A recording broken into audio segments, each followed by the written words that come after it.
Siang. Aduh, sudah mau masuk ke jam makan siang di jam 11 kita. Ini tapi banyak banget yang join. Saya jadi terharu deh. Padahal ini deket jam makan siang, di akhir minggu, gitu ya. Tapi ternyata banyak banget teman-teman yang join siang ini. Boleh tahu nggak nih? Boleh type ya di chat sekalian kita cek dari mana saja sih yang datang hari ini? Apakah kebanyakan dari Jakarta atau ada yang dari luar Pulau Jawa? Boleh ya, kita coba typing di kolom chat sambil kita menunggu rekan-rekan lain yang juga bergabung. Kita lihat dari mana. Dari Jakarta, dari Tambun, warga Bekasi. Halo, Surabaya. Sumsel, jauh sekali Pak Thompson. Siak, wih, Semarang, Lubuk Linggau, wow, Kalimantan. Ini kayaknya semua pulau kecuali Maluku, Irian ya, yang belum ya. Tapi kayaknya dari Sumatera, Jawa, Kalimantan, Sulawesi sudah hadir semuanya. Dari Jakarta ini juga ada ya. Wah, ramai sekali. Jadi semangat nih saya ya. Oke, Bapak Ibu yang sudah join, sudah bergabung, terima kasih banyak. Sekali lagi ya saya ucapkan dan selamat bergabung juga di community webinar bulan Agustus. Nah, kalau bulan Agustus itu selain bulan kemerdekaan, pastinya ya, kayaknya juga menandai bahwa kita udah masuk ke setengah tahun yang kedua. Biasanya nih kalau udah setengah tahun kedua masuk, kita juga mulai bertanya-tanya, ini setengah tahun pertama saya ngapain aja ya? Apakah waktu yang saya gunakan itu digunakan dengan meaningful atau kayaknya aduh kok banyak waktu yang terbuang-buang atau malah ngapain aja saya selama setengah tahun kok waktu udah berjalan begitu cepat gitu ya. Nah, mungkin Bapak dan Ibu yang hadir hari ini, teman-teman yang hadir nih termasuk ke dalam kategori ke-1, kedua atau ketiga, saya nggak tahu, tapi yang pastinya saya yakin teman-teman yang hadir di sini tuh pengen meningkatkan manajemen waktunya supaya kehidupan kita di setengah tahun terakhir dan seterusnya ya, amin gitu ya, itu bisa lebih produktif, bisa lebih sehat, dan juga bisa lebih balance. Oke. Nah, kalau misalnya ada rekan-rekan yang mengalami kesulitan, nanti boleh ya dibantu di kolom chat, nanti akan dibantu jawab oleh rekan kami dari Naluri. Sebelum kita mulai gitu ya, saya mau memperkenalkan dulu, bukan diri saya, tapi peraturannya dulu deh, supaya kita nanti enak ya pada saat mengikuti webinar ini. Nah, jadi di sini peraturannya ada beberapa. Yang pertama adalah untuk kelancaran kegiatan, pastikan browser yang Anda gunakan itu mendukung, baik itu menggunakan Google Chrome, Firefox, Safari, atau Microsoft Edge. Kedua, harapannya gunakan koneksi internet yang stabil sehingga nanti tidak terputus-putus. Lalu kemudian output speaker Anda bisa coba untuk dites, dan kalau misalnya ada kesulitan nih, boleh banget untuk di-type di kolom chat-nya, sehingga nanti akan dibantu ya sama rekan Naluri kami. Lalu kemudian kalau ada kesulitan teknis, cara paling gampang adalah silahkan untuk refresh browser Anda, itu kayaknya cara paling jitu ya, nanti semoga kembali lagi ke dalam acara ini. Kalau ada masalah, silahkan tag @naluri-event untuk bantuan dan kendala teknis. Oke, senang banget bahkan tadi sebelum, ada pertanyaan, teman-teman sudah aktif ya menceritakan dari mana kondisinya saat ini gitu ya, apakah ada yang di Jakarta, Kalimantan, dan lain sebagainya. Jadi nanti akan ada banyak sekali polling dan pertanyaan-pertanyaan, semoga teman-teman tetap aktif ya. Dan kalau nanti ada pertanyaan yang ditujukan kepada saya, silahkan tag saya @wulan sebelum menuliskan pertanyaan. Chat juga bisa nih untuk disampaikan secara anonim, jangan lupa untuk klik send private message. Nah, nanti presentasi ini akan dibagikan dalam bentuk PDF di akhir webinar, jadi no worries ya teman-teman, yang penting aktif aja berpartisipasi, dan nanti rekamannya kalau misalnya ada yang, wah saya sudah registrasi tapi ternyata saya harus segera cabut nih coach gitu ya, nggak apa-apa, nanti rekamannya akan dikirimkan juga, dan itu bisa diakses di emailnya Bapak Ibu sekalian, oke ya? Jadi semoga kita bisa mengikuti webinar hari ini dengan santai tapi juga fruitful. Oke. Tanpa berlama-lama, saya mau memperkenalkan diri saya terlebih dahulu. Jadi nama saya adalah Wulan. Saya adalah pelatih kesehatan mental di Naluri atau mental health coach. Kalau Bapak Ibu ada yang sudah masuk ke aplikasi Naluri dan sudah menggunakan dan mungkin mental health coach-nya adalah saya. Halo Bapak Ibu, ini foto yang ada di aplikasi sekarang muncul dan bergerak dan berbicara nih ya orangnya. Jadi saya Wulan. Saya juga merupakan seorang psikolog klinis. Saya menyelesaikan pendidikan profesi psikolog klinis saya di Universitas Indonesia dan sebelumnya saya menyelesaikan magister sains saya di King's College London. Nah, selanjutnya topik-topik keahlian atau topik-topik yang biasanya saya tangani itu apa saja sih? Jadi ada tentang stres, kecemasan, depresi, psikotik gitu ya. Psikotik itu kalau Bapak Ibu pernah mendengar halusinasi, delusi. Nah, psikotik awal itu biasanya saya juga menangani. Lalu pengembangan diri seperti misalnya time management ini kan adalah bagian dari pengembangan diri kita ya. Lalu mental health first aid dan juga dialectical behavioral therapy. Halo Pak Andreas, salam kenal. Oke, nah selanjutnya apa sih agendanya kita ya hari ini? Agendanya nggak banyak-banyak Bapak Ibu. Yang pertama, saya pengen kita berkenalan dulu dengan aspek-aspek pengelolaan waktu, sehingga ketika kita mau mengelola waktu pun kita tahu part apa sih yang saya udah oke, part apa yang saya belum oke, dan pengen untuk saya tingkatkan keokeannya gitu ya. Kita sepakat kita pengen oke semua nih time managementnya. Lalu yang kedua adalah strategi praktisnya apa supaya bisa lebih baik. Dan yang ketiga ini spesial saya masukkan karena kan rekan-rekan di sini kebanyakan adalah pekerja ya. Pekerja ini artinya kita bisa aja punya tim atau kita merupakan bagian dari satu tim. Nah, tidak dipungkiri saya banyak banget juga nih dapat cerita dari teman-teman, kayaknya pengelolaan waktu saya udah baik nih Mbak gitu ya atau udah baik nih coach, tapi tim saya yang sulit gitu. Nah, jadi di sini kita sama-sama untuk belajar juga sebagai satu tim, gimana sih kita bisa mengelola waktu dengan baik. Jadi nggak struggling sendirian gitu ya, kayaknya saya udah baik tapi teman-teman saya belum oke. Nah, ini yang akan kita pelajari bersama. Oke ya, jadi ada 3 aspek ini yang akan kita diskusikan bersama. Oke, selanjutnya adalah pertanyaan dari saya nih, teman-teman. Oke ya, kita coba berandai-andai nih Bapak dan Ibu sekalian. Kalau Bapak Ibu itu bisa memilih gitu ya, atau bisa ya kita punya kekuatan ajaib gitu ceritanya.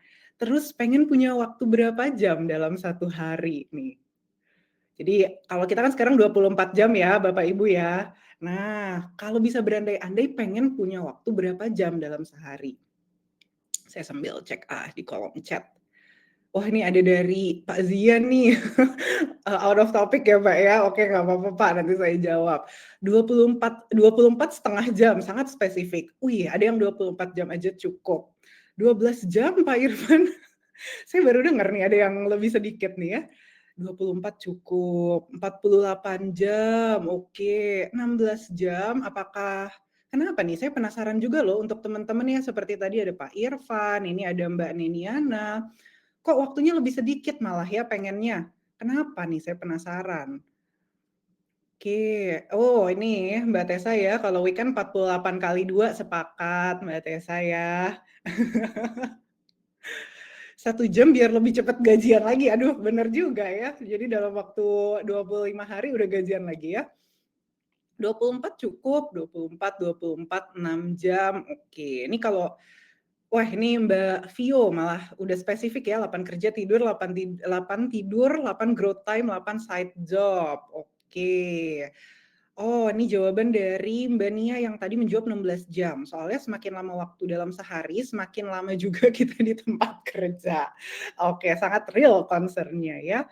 Walaupun hidup 1000 tahun kalau tak sembahyang apa gunanya? Tuh kan jadi pengen nyanyi ya.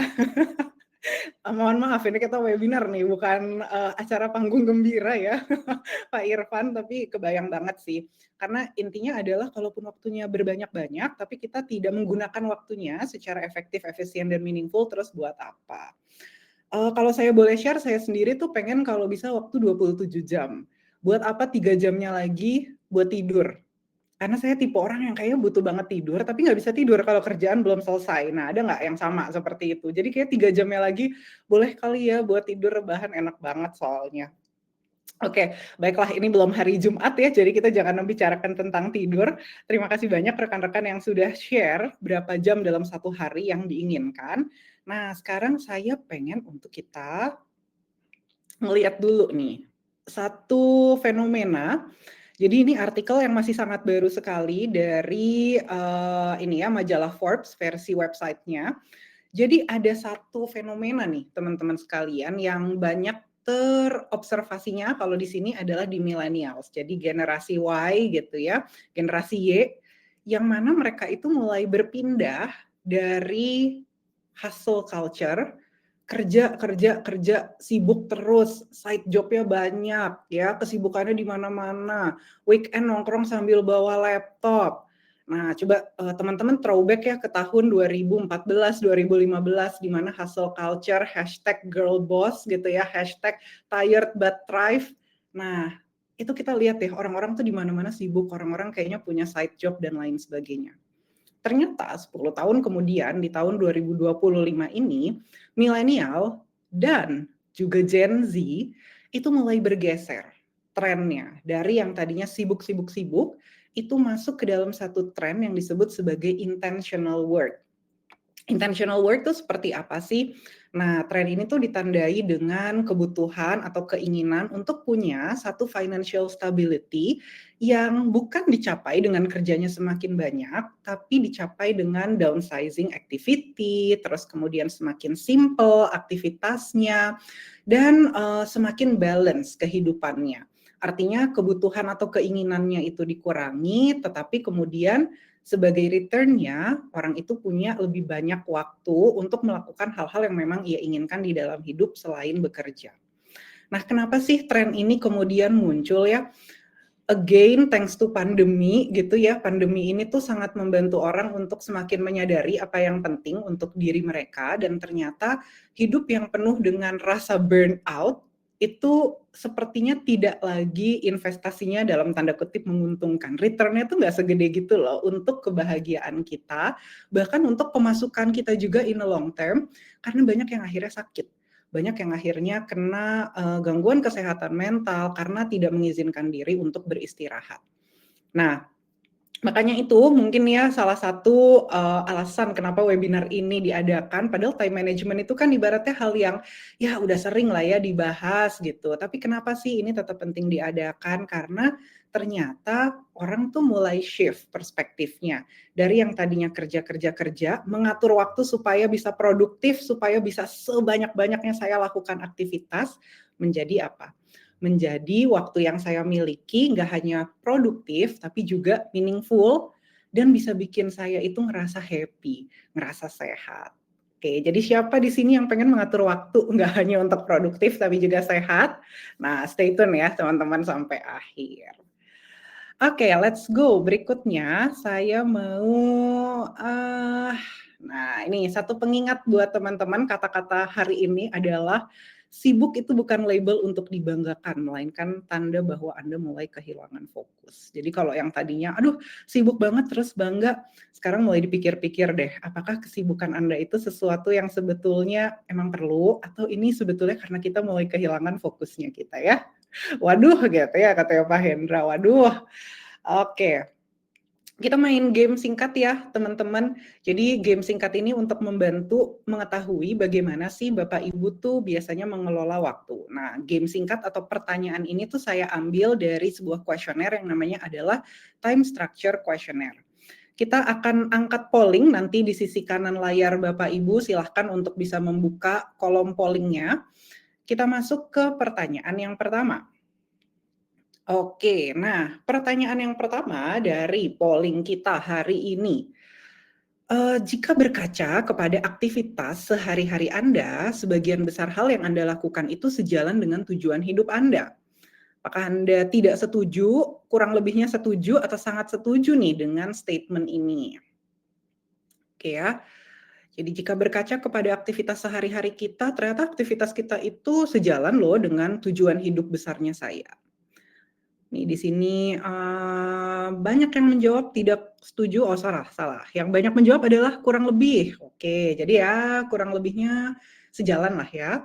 Banyak juga ternyata yang menjawab setuju bahwa aktivitas sehari-hari kita itu sudah sejalan ya dengan tujuan besar atau value hidup Anda.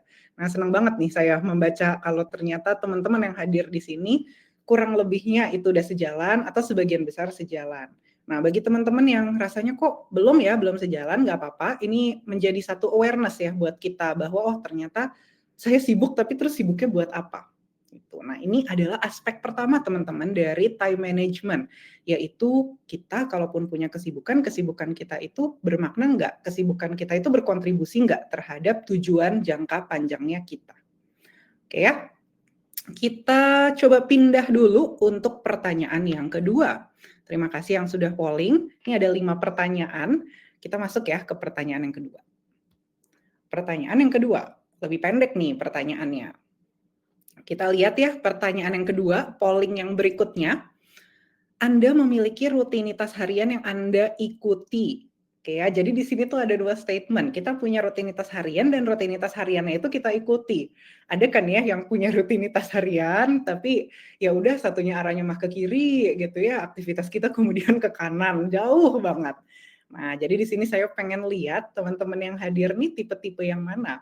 Tipe yang punya rutinitas harian dan diikuti atau yang sebaliknya?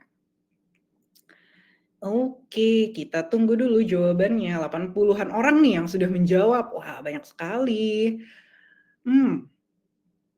Sebagian besarnya ternyata setuju bahwa mereka memiliki rutinitas harian yang juga diikuti. Luar biasa nih, lebih dari 50% ternyata teman-teman sekalian adalah orang-orang yang sudah punya satu rutinitas dan diikuti. Jadi di sini ini adalah aspek kedua ya dari time management, bahwa kita punya satu rutin yang kemudian bisa terprediksi. Hari ini saya ngapain, besok saya ngapain, bahkan mungkin minggu depan itu kita ngapain. Karena walaupun rutinitas itu terkadang membosankan, rutinitas dan predictability dari rutinitas itu tuh ternyata membantu sekali loh untuk kita punya satu pegangan di dalam kehidupan ya. Oke, kita lanjut ya ke pertanyaan ketiga dari 5 pertanyaan. Jangan lupa diinget-inget nih, tadi jawabannya Bapak Ibu yang mana ya, yang tidak setuju, kurang lebih, atau yang setuju. Next, masuk ke pertanyaan yang ketiga, polling yang ketiga ya. Anda tidak menghabiskan waktu terlalu lama memikirkan peluang di masa lalu yang sudah lewat atau hal-hal yang akan terjadi di masa depan. Nah, itu ya. Siapa yang di sini suka terjebak masa lalu? Atau yang suka memikirkan, aduh ke depannya gimana? Sampai akhirnya kehilangan waktu di masa yang sekarang. Nah, kalau Anda bukan tipe yang seperti ini, berarti Anda akan menjawab setuju. Wah, ini kayaknya agak kebalik ya di pollingnya, nggak apa-apa supaya kita alert lagi. Jawabannya di sini tidak setuju, setuju, atau kurang lebih. Ternyata cukup menarik dibandingkan dengan 2 pertanyaan sebelumnya, lumayan banyak nih yang menjawab tidak setuju. Jadi lumayan banyak kayaknya ya yang terjebak oleh masa lalu atau terjebak kekhawatiran-kekhawatiran di masa depannya. Nah, jadi di sini tuh sebetulnya aspek yang ketiga menunjukkan bahwa pengelolaan waktu yang baik ditandai juga dengan kemampuan kita untuk fokus, be present, be mindful dengan apa yang ada di masa sekarang. Nah, ini mungkin satu hal yang agak jarang ya dibahas dalam pengelolaan waktu, tapi ternyata itu hal yang penting loh. Hal yang semakin ke sini, semakin diperhatikan bahwa ini hal yang berkontribusi terhadap pengelolaan waktu yang baik. Oke, next, pertanyaan yang keempat. Pertanyaan yang keempat, kita lihat jawabannya nih. Kita lihat pertanyaannya dulu ya sebelum melihat jawabannya. Saya kayaknya udah semangat pengen tahu jawabannya. Polling yang keempat, Anda jarang merasa kesulitan mengatur waktu untuk mengerjakan hal-hal yang perlu Anda lakukan. Nah, untuk pertanyaan yang keempat ini, bagaimana jawabannya Anda? Apakah Anda tipe yang sering kesulitan atau Anda tipe yang nggak pernah nih kesulitan? Kita lihat ya. Oke. Ternyata di sini teman-teman itu sering merasa kesulitan ini ya kalau kita lihat di sini. Oh, ini pilihan jawabannya soalnya urutannya berbeda nih. Yang pertama adalah setuju gitu ya, yang kedua kurang lebih, yang ketiga tidak setuju. Jadi di sini kalau Anda jarang merasa kesulitan, berarti Anda menjawabnya setuju gitu ya, karena berarti itu mudah bagi Anda. Oke, di sini teman-teman kebanyakan ternyata merasa kesulitan atau agak kesulitan nih untuk mengatur waktu mengerjakan hal-hal yang perlu dilakukan. Nah, ini adalah aspek keempat dari pengelolaan waktu, yaitu bagaimana kita mengorganisasikannya. Jadi kalau yang tadi aspek kedua adalah kita punya rutinitas atau enggak, nah aspek yang keempat ini adalah dengan waktu yang terbatas dan tugas atau tanggung jawab yang bejubel itu ya teman-teman sekalian, kita seberapa baik sih bisa mengatur prioritasnya, membuat keputusan mana yang mau dilakukan, mana yang enggak, dan lain sebagainya. Ternyata kalau kita lihat di sini mungkin aspek yang keempat ini nih yang menjadi tantangan buat teman-teman semua. Nah, kita masuk ke polling yang terakhir ya, soal yang kelima. Nah, yang kelima ini teman-teman bisa lihat pernyataannya adalah saat memulai suatu kegiatan saya selalu bisa mengerjakannya sampai selesai. Oke, kita lihat di polling yang kelima ini bagaimana jawabannya teman-teman. Apakah teman-teman orang yang selalu bisa mengerjakan sampai selesai atau kadang selesai, kadang enggak, atau kayak aduh saya sih tipenya kayak aduh kalau udah susah udah saya tinggalin deh gitu. Yang mana nih teman-teman sekalian? Wah, jawabannya terus bertambah. Kebanyakan adalah kadang selesai, kadang enggak, dan banyak juga yang selesai. Lebih banyak yang selesai dibandingkan yang tidak selesai nih teman-teman. Nice. Berarti teman-teman yang hadir di sini adalah teman-teman yang persisten. Semoga bisa persisten juga ya menyelesaikan webinar ini ya sampai selesai nanti. Oke. So, kita sudah punya polling pertanyaan atau pernyataan yang sebetulnya menunjukkan aspek-aspek dari time management. Jadi sekarang saya buka ya keseluruhan aspeknya. Ternyata ada 5 aspek yang utama, teman-teman, yaitu 1, rasa punya tujuan. Saya tahu saya sibuknya buat apa, simpelnya seperti itu, dan kesibukan saya itu berkontribusi ke hal yang saya value. Kedua, saya punya rutinitas yang saya juga ikuti. Ketiga, saya mindful dengan apa yang harus saya kerjakan sekarang, nggak terjebak masa lalu atau masa depan. Yang keempat adalah saya punya pengaturan yang efektif, jadi dengan segala kesibukan yang bejubel itu saya tahu harus mengorganisasinya gimana. Dan yang kelima adalah persistensi menyelesaikan pekerjaan kita. Nah, perkembangan terbaru nih dari penelitian ini kan sebetulnya awalnya di tahun 1988, teman-teman. Dan terus berkembang sampai di tahun 2019 ada penambahan aspek. Ada 2 yang menarik dan ini menurut saya, aduh sangat manusia modern banget sih. Satu adalah pengelolaan energi. Waktunya ada, rencananya bagus, tapi energi badannya kita itu nggak ada buat ngerjain. Sering nggak sih kita ngerasa kayak gitu, aduh ada sih waktunya tapi saya capek banget gitu. Nah, ternyata itu juga penting. Dan yang berikutnya adalah pengelolaan stres dan kecemasan. Jadi udah diatur lah nih waktunya, kita udah tahu timetable-nya, kayaknya kita punya waktu yang cukup. Tapi begitu dihadapkan pada waktu yang terbatas, akhirnya kita cemas, panik, nggak dikerjain, nge-freeze kita. Itu juga ternyata adalah bagian penting dari pengelolaan waktu. Meaning artinya pengelolaan waktu itu juga banyak sekali ya unsur fisik dan juga unsur psikisnya. Jadi fisik dan psikis yang sehat itu juga membantu teman-teman untuk mengatur waktu dengan baik. Oke ya? Oke, kita, coba lihat berarti di sini teman-teman tuh kesulitannya di area yang mana. Kalau tadi sih saya lihat di pengorganisasian yang efektif ya yang kesulitan. Tapi mungkin teman-teman ada pandangan lain atau setelah ngelihat hasilnya saya tadi, oh ternyata ada aspek yang saya kesulitan padahal orang lain enggak. Nggak apa-apa, ini adalah satu awareness ya buat kita. Nah, another tamparan nih buat teman-teman ya. Ketika Anda tidak mengontrol jadwal, jadwal Anda yang akan mengontrol stresnya Anda. Begitu melihat Google Calendar, wow penuh sekali berbagai invitation datang dan kita tidak mengontrol itu ya udah kita ikutin aja, kita yang akan stres. Jadi di 80 tahun kemerdekaan RI ini ya, mari kita merdekakan juga diri kita dari stres dan jadwal yang akhirnya mengontrol kita. Setuju ya teman-teman? Oke. Nah, sekarang kita mau bahas tadi aspek pertama sudah kita kenal ya dalam hal apa kita mungkin kurang baik mengatur waktu. Sekarang kita ngomongin tentang strategi-strateginya nih, teman-teman ya. Strategi praktis untuk bekerja lebih cerdas. Kenapa kita perlu strategi ini? Karena kita bukan si sore, istri dari masa depan yang bisa mengulang waktu. Jadi supaya kita tidak terjebak ya oleh waktu itu, yuk kita berstrategi bareng-bareng ya, teman-teman sekalian. sebelum kita ngomongin strategi, kita tentu harus tahu dong, di depan kita tuh ada jebakannya apa aja. Oke, saya mau masuk ke 4 jebakan yang paling sering muncul. Jebakan yang pertama multitasking. Ini saya yakin banyak dari teman-teman yang sambil mendengarkan webinar ini mungkin sambil mengerjakan hal lain.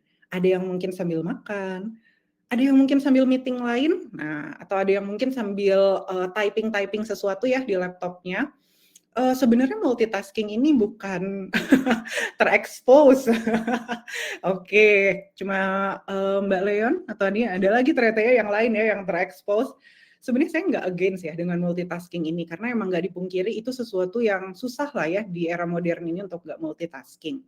Nah, tapi kalau teman-teman mau tipsnya yang secara psikis itu lebih sehat, coba untuk multitasking buat hal yang berbeda.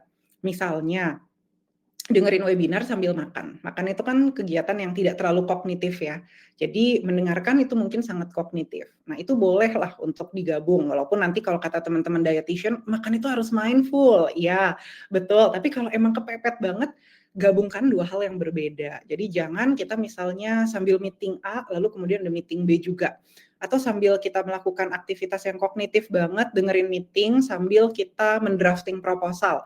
Itu biasanya akan lebih sulit dibandingkan dengan kita, oh saya nyicil deh olahraga treadmill sambil dengerin webinar gitu ya. Jadi itu kalaupun mau multitasking itu tipsnya. Nah, yang kedua adalah notifikasi tanpa henti, baik itu dari sosial media, ini mungkinnya dari Mas Yosi, menurut saya jebakan paling mengerikan itu godaan dari gadget. Nah, gadget itu betul sekali notifikasi tanpa henti, kita banyak banget dikasih informasi atau hal-hal yang menarik, sehingga akhirnya itu juga memakan waktu kita. Nah, berikutnya adalah mengatakan "ya" untuk semua hal. Nah, ini terkait nih dengan yang tadi saya katakan ya, kalau kita tidak mengelola jadwal, akhirnya jadwal yang mengelola nggak hanya diri kita, tapi juga level stres kita. Jadi untuk teman-teman yang say yes for everything, coba difilter lagi deh, ada nggak sih boundaries yang bisa kita berikan. Selanjutnya, ini adalah apa yang disebut sebagai all or none thinking. Iya atau enggak, hitam atau putih gitu ya, perfeksionis banget. Maksudnya tuh gimana sih? Apa kaitannya sama time management? Oke, ada mungkin teman-teman di sini yang ketika mau mulai ngerjain satu deck presentasi penting, proposal penting, atau mau meeting yang penting gitu ya, kita nunggu sampai diri kita tuh siap banget. Padahal mungkin kalau kita cicil pelan-pelan atau misalnya kita minta bantuan orang lain meskipun kita belum terlalu siap, itu akan lebih cepat dikerjainnya. Karena yang nggak jelas itu bisa diperjelas gitu ya, terus kemudian kita juga mencicil, nggak ditumpuk, akhirnya nggak bikin kita panik. Ingat kepanikan tadi itu adalah salah satu masalah juga di time management.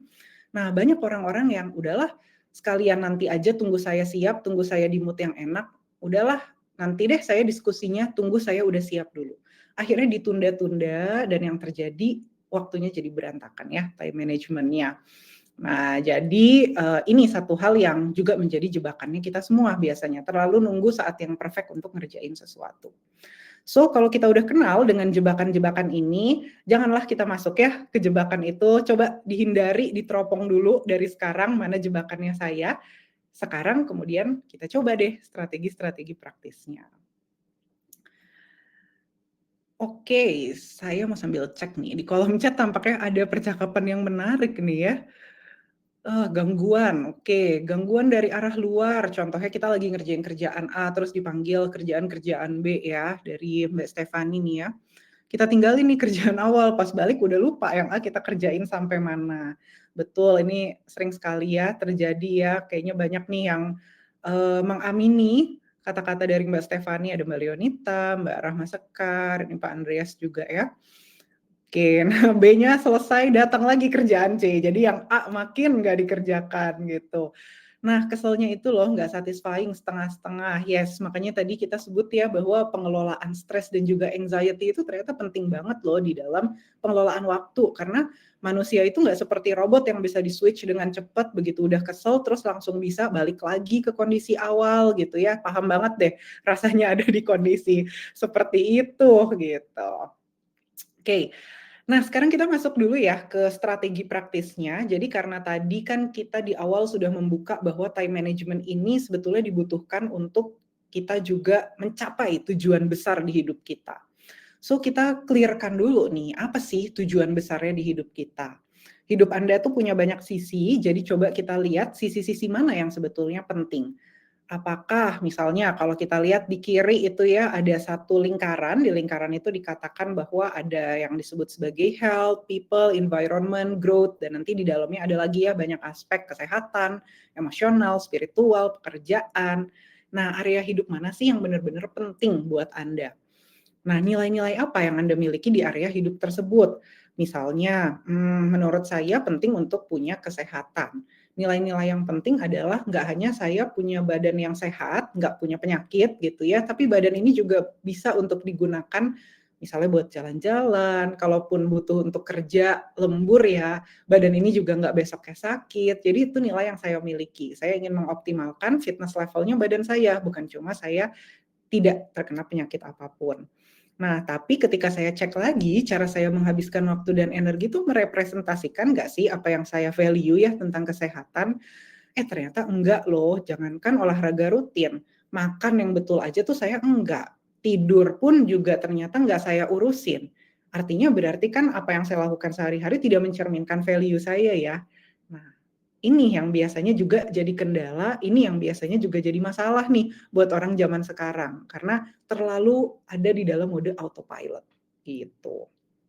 Nah, kalau kemudian udah jelas nih dari sisi waktunya, dari sisi tujuannya, kita masuk ke strategi yang lebih praktis lagi.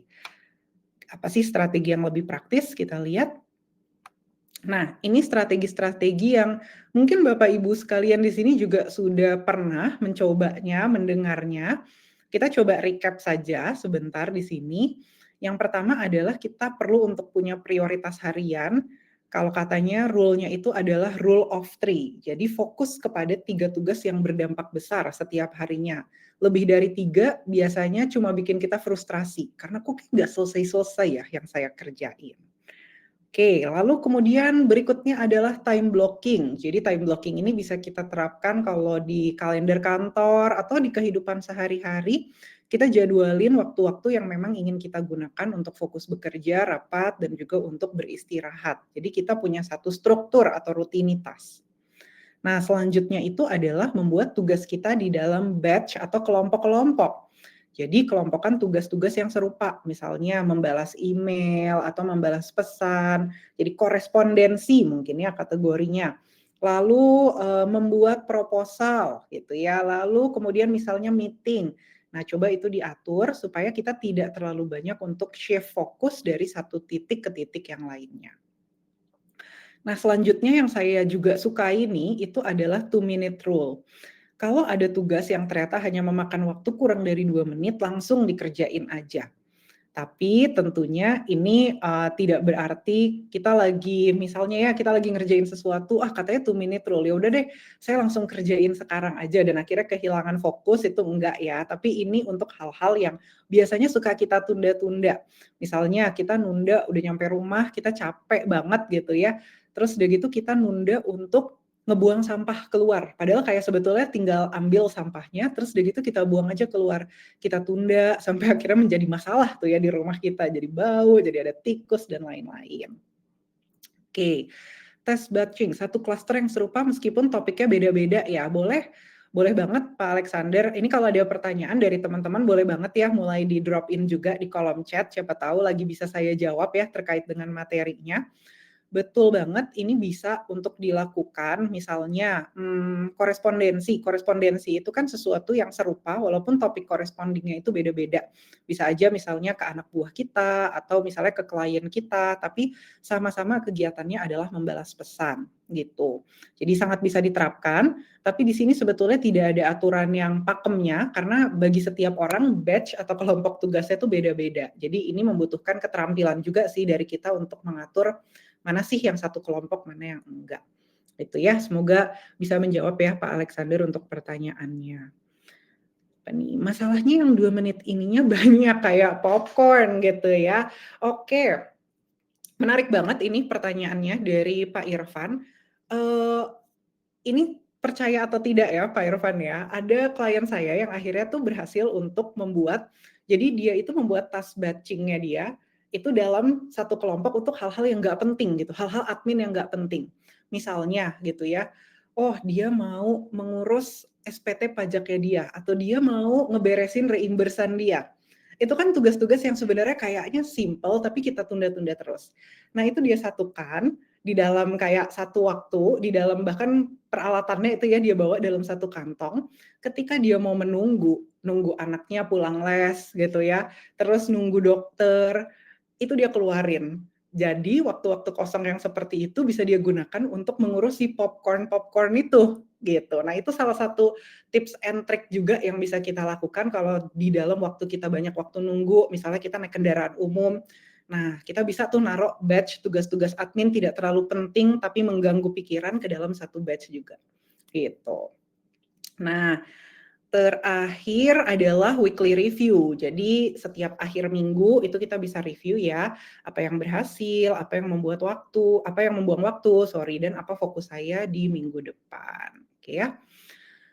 Oke, saya lihat dulu ada dari Ibu Sri, rule of three, 3 tugas dampaknya besar tapi makan waktu banyak. Yes, betul, makanya dia dimasukkan sebagai prioritasnya kita. Dan nanti kita akan lihat nih Bu, bagaimana waktu itu bisa kita modifikasi supaya dia bisa lebih efektif kalau ada tugas-tugas besar, itu gimana kita ngerjainnya ya. Oke.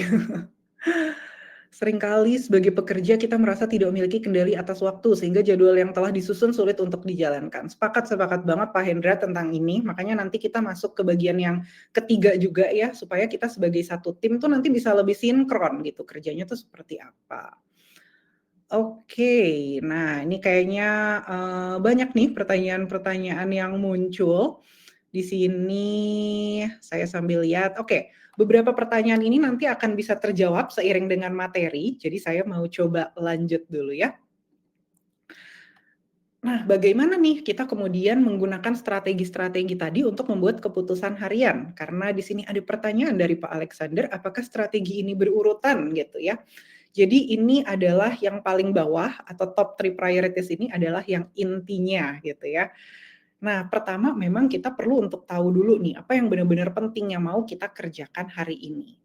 Lalu kemudian kalau misalnya kita tipe yang banyak banget loh hal-hal kecil mendesaknya di hari tersebut, coba untuk pakai dulu si 2 minute rule. Jadi kayak kalau ini bisa cepat dikerjakan ya kerjakan saja di saat itu. Tapi kalau ternyata ya seperti tadi kayaknya ya Pak Irfan tuh banyak banget sampai kayak popcorn. Oke, berarti ini harus kita bikin batch-batch-nya juga seperti yang tadi. Kalau enggak 2 kalinya nih nanti bisa 2 kali entah sekian banyak pekerjaan ya, 10 jadinya 200 menit, kan itu jadinya memakan waktu juga. Nah, selanjutnya ini saya mau memperkenalkan 4D framework gitu ya. 3 dimensi mah kalah ya, ini udah 4D gitu kita mengatur waktu. Jadi dalam kita punya waktu sehari-hari atau dalam kita mengerjakan tugas-tugas kita, pasti ada tingkat-tingkat kepentingannya. Hal-hal yang penting dan mendesak itu kita lakukan sekarang. Hal-hal yang kemudian ini penting tapi nggak mendesak, itu kita defer. Defer itu kita tunda dan kita decide. Kata kuncinya bukan cuma di defer tapi decide ya, kapan saya mau mengerjakan ini. Lalu kita pakai tuh sistem time blocking yang tadi. Oh, saya mau mengerjakan proposal ini yang sebetulnya baru untuk bulan September di awal minggu depan. Saya ingat sekarang, saya ada idenya, saya tulis dulu idenya, tapi nggak langsung saya eksekusi pengerjaannya sekarang.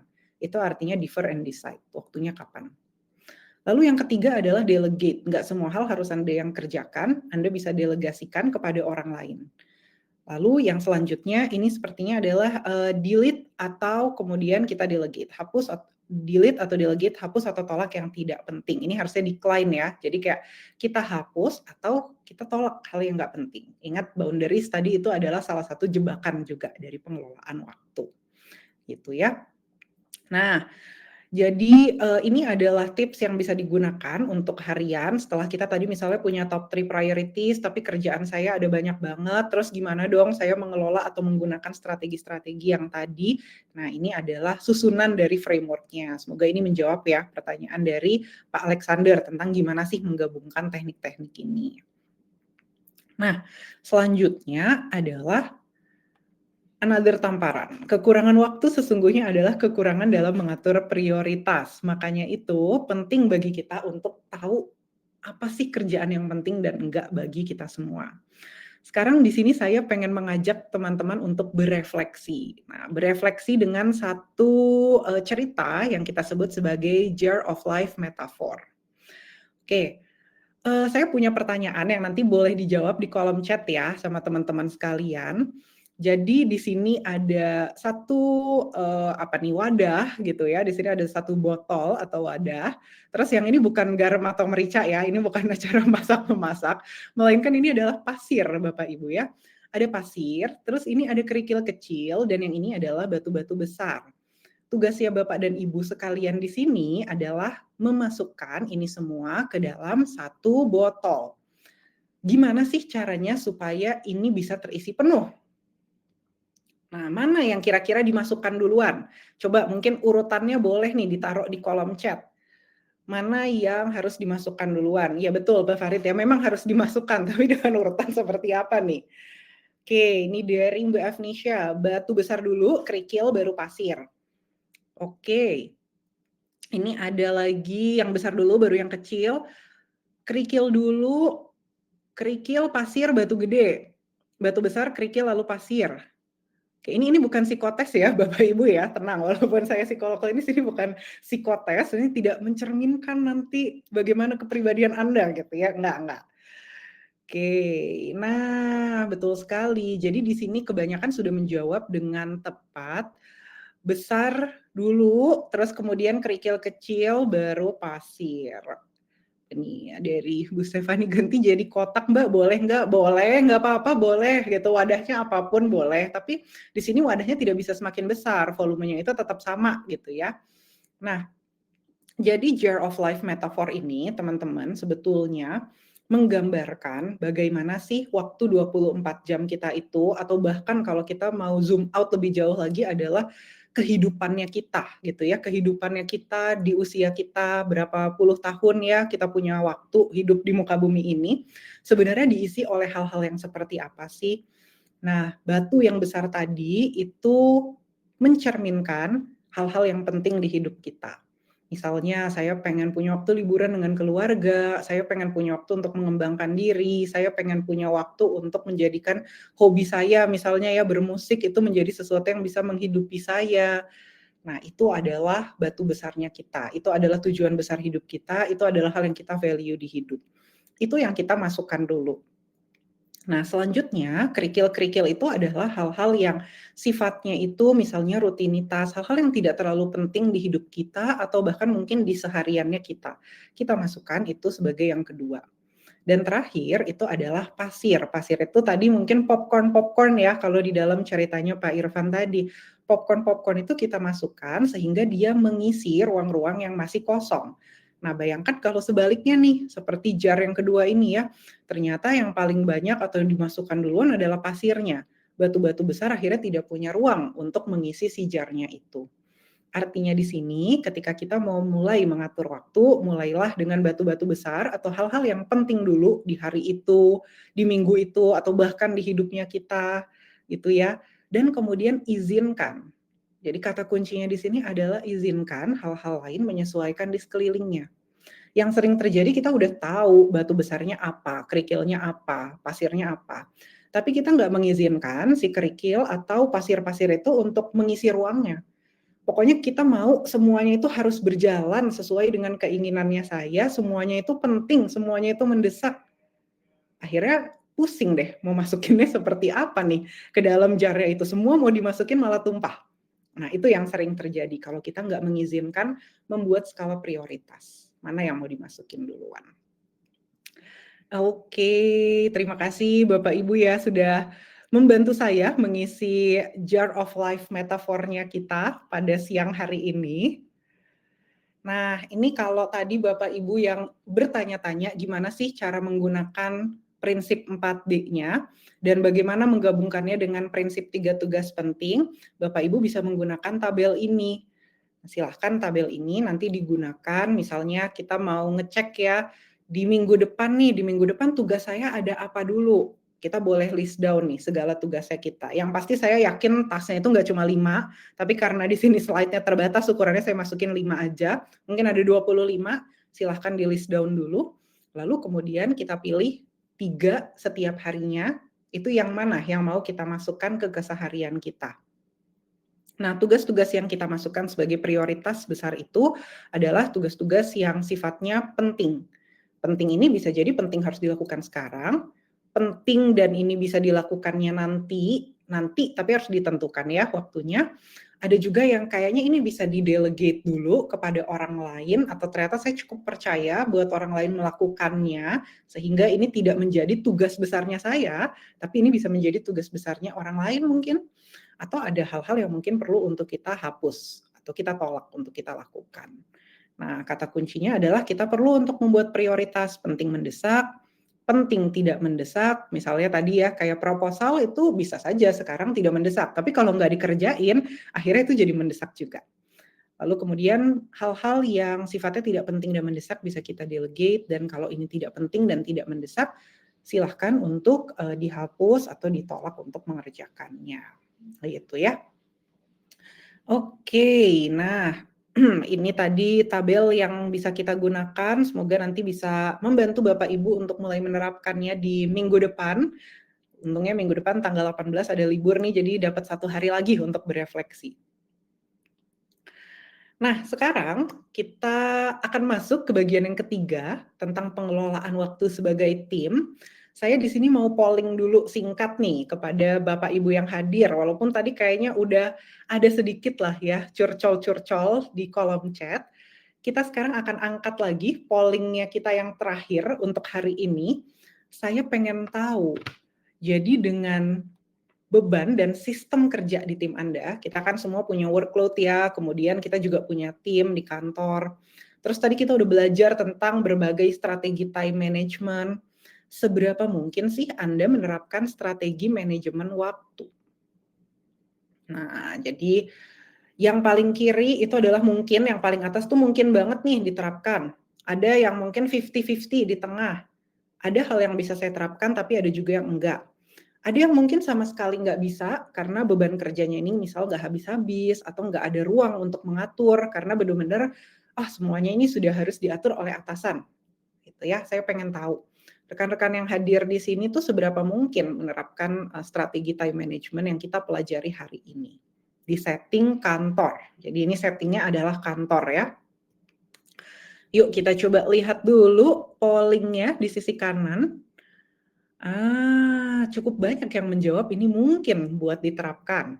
50-50 sekitar 50-an%. Oke, ada juga yang nggak bisa. Oke, ada sekitar di bawah 5% ya yang nggak bisa. Nice. Jadi sebetulnya sebagian besar bisa untuk menerapkan ini to some extent, tidak seluruhnya tapi bisa. Oke, kenapa sih saya menanyakan ini ya kepada teman-teman? Karena menurut saya penting juga sih untuk kita sadar bahwa untuk time management ini sebenarnya nggak di kita doang kontrolnya, tapi juga bisa jadi di orang lain. Which orang lain itu mungkin adalah rekan tim kita, atasan kita, dan lain-lain. Jadi di sini saya pengen mengajak nih, khususnya para manajer, ketika Anda mengelola waktu, sebetulnya itu menjadi pesan tersirat loh buat anggota tim Anda, bagaimana mereka tuh harus mengelola waktunya.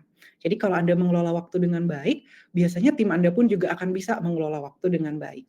Ini adalah beberapa tips yang bisa kita gunakan supaya kita lebih sinkron dengan anggota tim kita atau antar anggota tim. Pertama, pastikan bahwa goal-nya Bapak Ibu tuh jelas, goal yang disampaikan kepada rekan-rekannya, dengan timeline yang juga jelas. Kebayang ya kalau tadi timeline-nya sangat gedabrukan banget gitu ya, pekerjaan A harus diselesaikan, tiba-tiba masuk B, tiba-tiba masuk C. Boro-boro timnya mau mengelola waktu, mau membuat skala prioritas. Jadi goal yang jelas dengan timeline yang realistis itu juga perlu untuk dipikirkan. Lalu petakan tugas-tugasnya. Tugas-tugasnya apa saja sih dan apakah dengan waktu yang ada kita harus memilih atau memang semua bisa dikerjakan. Ini penting sekali. Dan ini adalah fungsi manajerial yang sebetulnya Anda miliki. Lalu alur komunikasi yang jelas ini akan membantu kesalahan karena kalau alur komunikasinya nggak jelas banyak banget biasanya salah yang terjadi. Selanjutnya adalah pahami jam produktifnya karyawan Anda. Karena setiap pekerjaan itu punya nature yang beda-beda, bisa jadi ada pekerjaan-pekerjaan yang fokus time-nya itu harus pagi hari.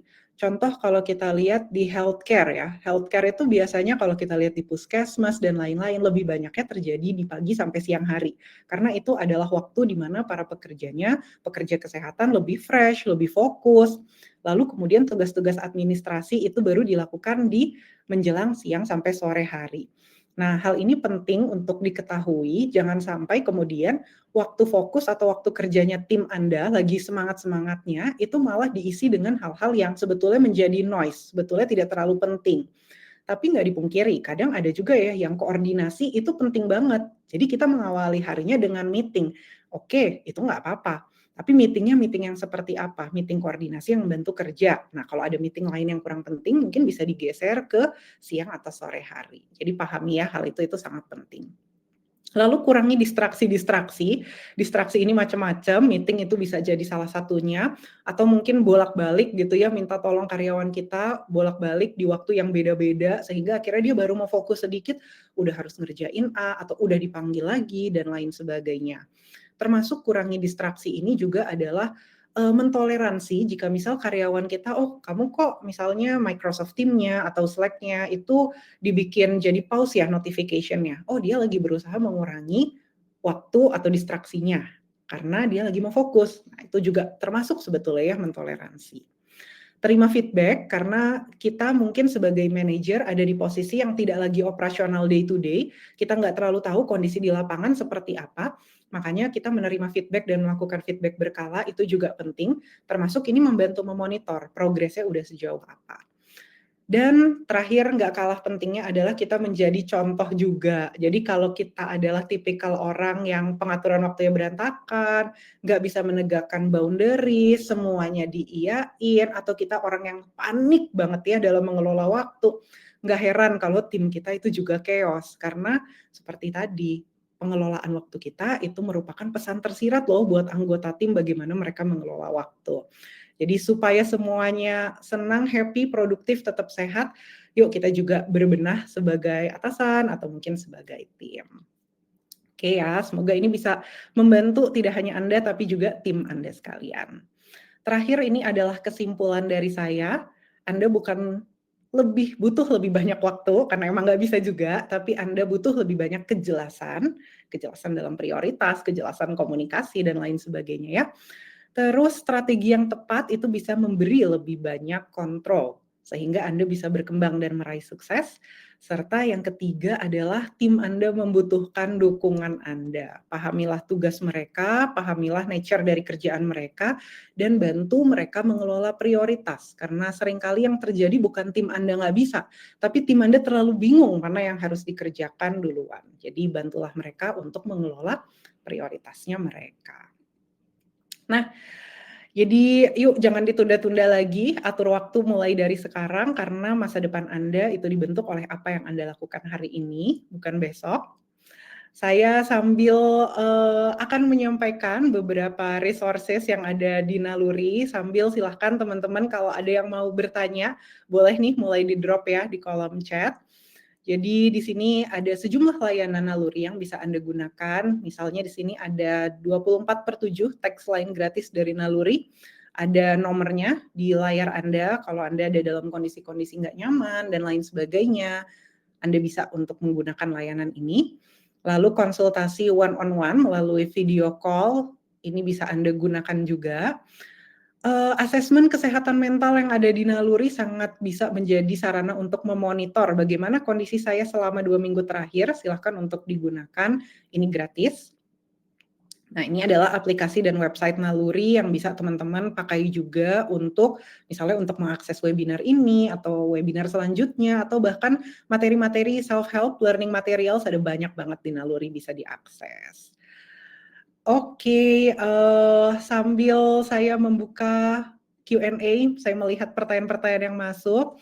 Di sini nanti juga akan diberikan form feedback, silahkan teman-teman boleh banget ya untuk diisi form feedback-nya, karena seperti halnya tadi, saya juga pengen tahu nih apa feedback dari teman-teman. Oke, mari sekarang kita lihat pertanyaan-pertanyaan yang sudah masuk. Ada dari ini Pak Denanda atau Ibu. Oke, sebenarnya atau sebentar ya, saya sambil coba cek. Kita lihat dulu dari yang paling atas nih pertanyaannya lumayan banyak, jadi saya harus scrolling dulu.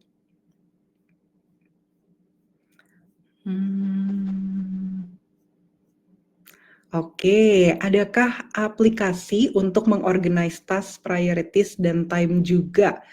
Oke, kalau saya tuh sebetulnya tipenya bukan tipe pengguna banyak aplikasi. Saya aplikasinya benar-benar simple, cuma menggunakan Google Calendar gitu ya. Google Calendar yang saya sinkronisasikan dengan beberapa Google Calendar lainnya. Jadi misalnya Google Calendar untuk kantor gitu ya, terus Google Calendar untuk tempat praktek saya dan lain sebagainya. Nah, kenapa nggak terlalu banyak aplikasi? Kayaknya tadi ini salah satu yang juga ada ya dibahas di sini oleh Pak Yosi ya. Gimana nih kita terlalu banyak aplikasi, jadinya banyak banget notifikasi dan itu justru malah jadi noise, bukannya membantu kita. Nah, saya tipe yang seperti itu. Kebanyakan aplikasi akhirnya nggak saya buka, akhirnya cuma dicatat tapi nggak diikuti. Nah, selain Google Calendar, biasanya saya juga punya buku catatan. Jadi buku catatan ini adalah buku catatan yang sifatnya fisik tentang apa sih prioritas kita hari ini. Dan juga tentunya to-do list seperti kita punya post-it dan lain sebagainya, itu juga bisa untuk digunakan. Oke. Nah, selanjutnya ini ada pertanyaan apa lagi nih? Oke. Strategi praktis untuk menghentikan kecanduan pada medsos dan juga game. Nah, menarik sekali nih ya pertanyaannya. Sebetulnya kalau kita bicara tentang strategi praktis untuk kecanduan, satu adalah kita tahu dulu apa sih yang kita cari gitu ya dari penggunaan medsos dan juga game ini. Karena seringkali ketika kita menggunakan medsos dan game ini tuh yang kita butuhkan sebetulnya adalah instant gratification. Otaknya udah capek banget kerja, terus butuh sesuatu yang nggak mikir, nggak susah, akhirnya kita buka tuh. Paling gampang kan buka handphone ya, sebetulnya buka handphone, akses sosial medianya, oh lihat konten-konten menarik, dibilang senang banget sih enggak, tapi kayak cukup lah untuk meningkatkan si dopaminnya kita. Nah, jadi salah satu cara sebetulnya adalah satu, tahu dulu sumber stresnya kita apa, beresin sumber stresnya kalau mungkin. Kalau nggak memungkinkan, kita batasin aksesnya. Jadi tadi saya ngelihat ada yang uninstall aja aplikasinya, itu bisa jadi salah satu cara. Atau misalnya pakai reminder contoh, kita itu paling sering ngakses sosial media yang sampai berlarut-larut tuh di jam berapa. Misalnya ternyata di dekat jam tidur, jam 9 sampai jam 10. Ternyata nanti berlarut-larut sampai jam 12. Pakai tuh reminder misalnya di handphone kita setiap jam 8 sampai jam 9, oke, selesai waktu untuk menggunakan sosial medianya. Nah, itu adalah external reminder yang bisa kita pakai. Salah satu hal lain yang bisa untuk kita gunakan adalah menjadwalkan hal-hal menyenangkan yang walaupun sulit, tapi itu bisa sebetulnya kita cater waktunya. Contoh, kita misalnya suka olahraga, tapi kayaknya nggak ada waktu buat olahraga. Padahal kalau kita lihat-lihat, penggunaan sosial media kita dari jam 8 sampai 9 malam itu cukup banget loh 1 jamnya untuk olahraga 30 menit, siap-siap, beres-beres 15 sampai 15 menit 1 jam. Kadang-kadang tuh kita terjebak dalam instant gratification sehingga lupa untuk menjadwalkan gratification yang sebetulnya lebih meaningful, tapi memakan waktu. Kesannya kayak, 1 jam olahraga lama banget, padahal sebenarnya bisa. Nah, jadi ini sebetulnya juga tips. Karena kalau kita betul-betul hilangkan nih semua sosial media atau hal-hal menyenangkannya kita, tapi nggak ada penggantinya, otak kita nggak mau bekerja, gitu. Jadi ini penting sekali ya untuk bisa kita gunakan. Oke, selanjutnya pertanyaannya adalah sebenarnya mungkin banget untuk nerapin strategi manajemen waktu, tapi kadang kalau udah dibikin strateginya, nerapinnya yang susah. Entah karena kesibukannya, kadang lupa juga, kadang terlalu fokus mengerjakan sesuatu, jadinya hal-hal lain yang udah di-plan itu nggak dikerjain. Kira-kira gimana ya solusinya? Nah, ini kayaknya nggak cuma rekan ini saja yang bertanya, tapi yang lain-lain kayaknya juga pernah ya merasakan hal yang sama. Buat teman-teman yang merasakan hal yang sama, boleh dong share di kolom chat. Biasanya apa sih yang dilakukan kalau udah mulai berantakan nih strategi-strateginya, udah mulai nggak diikuti nih plan-nya. Karena sering banget ya, kita tuh anggot-anggotan. Jadi kayak, oke saya baru ikut kelas time management, saya atur waktu saya, seminggu jalan, seminggu kemudian udah berantakan. Nah, kalau dari saya, biasanya itu kalau kita mau membentuk habit baru, ini kan sebetulnya habit formation ya. Jangan pasrah dong Pak Irfan ya, jangan pasrah. Nah, kita kan kalau membentuk habit baru itu butuh waktu pembiasaan. Habit itu katanya akan bertahan dalam 3 bulan. Jadi kalau misalnya dia kurang dari 3 bulan, nah itu belum terbentuk 100% habitnya. Biasanya saya membuat satu reminder yang waktunya itu acak dan saya setnya sekarang. Contoh, saya mau memulai untuk mengatur waktu saya mulai dari hari ini. Saya pasang reminder sebulan dari sekarang di kalender saya, ingatkan tentang habit mengatur waktu. Terus saya pasang lagi di bulan kedua, saya pasang lagi di bulan ketiga. Karena kita sebagai manusia mungkin lupa. Nah, biasanya reminder ini tuh akan menjadi pengingat kita. Oh iya ya, saya tuh punya keinginan untuk ngatur waktu saya. Ternyata dong di bulan kedua udah berantakan. Oke, kita atur lagi. Nah, Anda perlu untuk mengenali nih, tipe Anda tuh biasanya mulai mengalami relapse gitu ya, mulai mengalami geser ke kanan, ke kiri, nggak lagi lurus, istiqomah itu di berapa minggu gitu.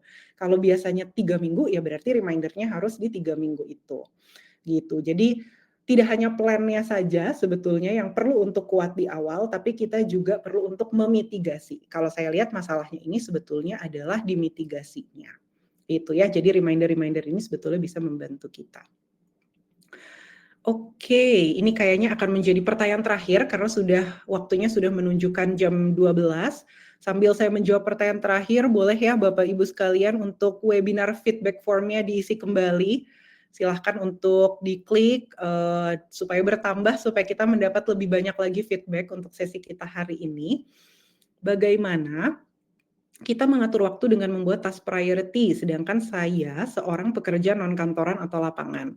Oke, dan yang satu lagi membagi waktu kerja, keluarga, dan diri sendiri terkadang cukup sulit. Untuk skala prioritas ini bagaimana mengaturnya? Oke, pertanyaan yang sama atau pertanyaan yang kurang lebih itu sama ya tentang pengaturan prioritas.